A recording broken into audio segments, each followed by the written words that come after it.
A new report published by Northern Arizona University looks at how Colorado River water is used and just where that water actually goes. And to learn more, we're joined by NAU Assistant Research Professor Richard Rushforth.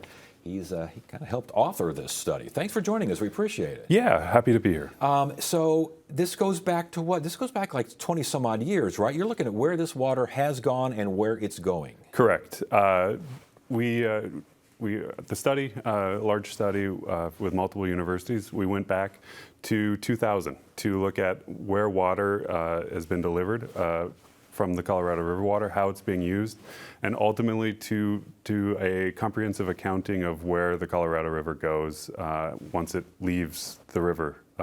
Leaves the stream. Yeah, but I think ecosystems, evaporation, was that included as well? Yes, we were updating a study we published in 2020 to include a comprehensive look at where water is going. So that includes evapotranspiration along the riverbanks. That includes water used by what we call municipal, commercial, and industrial/institutional users, agriculture, interbasin transfers, evaporations from reservoirs, and also use of water across the U.S. border in Mexico, looking at the entire Colorado River system from where water is received in Cheyenne, Wyoming, to Ensenada and Tijuana, Mexico. So really encompassing the whole breadth of the Colorado River and where water is used. And it sounds like water is used a whole lot for agriculture and especially to feed cattle.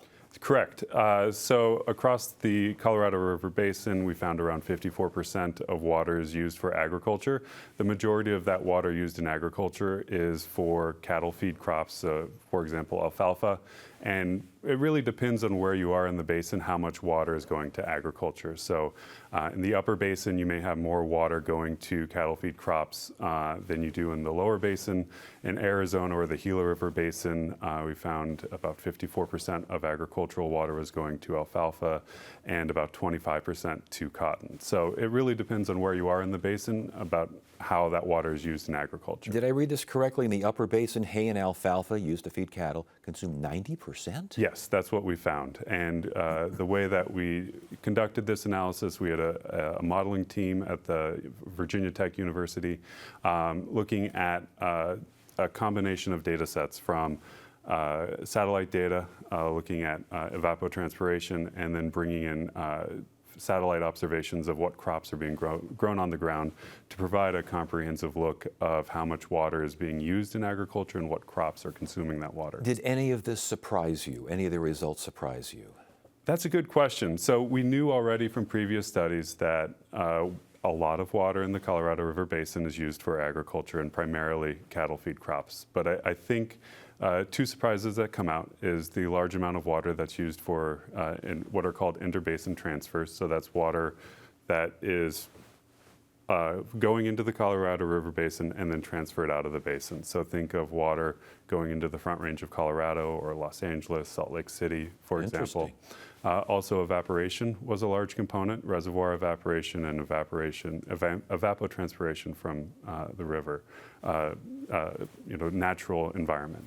As far as stabilizing the Colorado River, it sounds as though, again, as far as the study is concerned, significant reductions would need. I mean, we're talking like equating to Arizona's entire allocation here coming up shortly. That's an awful lot. Yeah, and it is an awful lot. And if you look over the period of our study, we found that except for 5 years, the Colorado River Basin was overdrafted. And on average, the Colorado River was overdrafted by about 10% of the flow of the Colorado River. So we really have been pulling hard into a deficit of what was already stored in the basin's reservoirs. And your recommendations include reducing irrigated agriculture and investing in better irrigation efficiency. Sounds like that makes sense. Yeah, so increasing the crop that you can produce per drop, and then also looking at what are innovations that could be done as far as how water is used in agriculture and what that means for livelihoods of farmers, I think is on the top of our minds. Yeah, and we talked a lot about agriculture here. What about city use? City use, it depends on where you are across the basin, but I think what we've seen over the past 20 years is there's been an increase of water being used in cities as farms have been transferred or transitioned into urban areas. What does this all mean for the next round of water compacts? I think, 2026, they're going to have to get things done, figure out a plan. What is how do you use these numbers to help these people figure out what they're going to do? Well, this is one of the first comprehensive accountings of the Colorado River, so including just all of the basin and where the water ends up going. And so I think what you come away from this is taking a basin level approach to understanding storage and future cuts. So moving away from focusing on the elevation of Lake Mead to looking at storage across the entire basin, I think is one thing that I come away from this. And the other thing is, 2026 is around the road, and decisions have to be made. So yes, those are going to be tough decisions for those in the negotiations. And real quickly here, the Biden administration apparently wants 3 million acre-feet cut by the time we get something figured out in 2026. Sounds like a lot. Is it a lot? That's certainly a lot. So there's going to have to be some tough decisions on how that actually takes place. But you can't just do that with better, efficient irrigation. I mean, you've got to do something. With the situation with overdraft over the last 2 decades, yeah, I think you have to look at it as a all hands on deck moment to try to hit those targets to stabilize the river. Are people paying attention to this report? Are you getting some interest here? Certainly.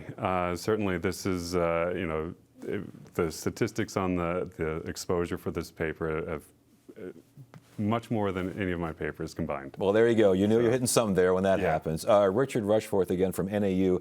Very interesting study in this new research on Colorado River water and where it actually goes. Good to have you here. Thanks for joining. Thank you.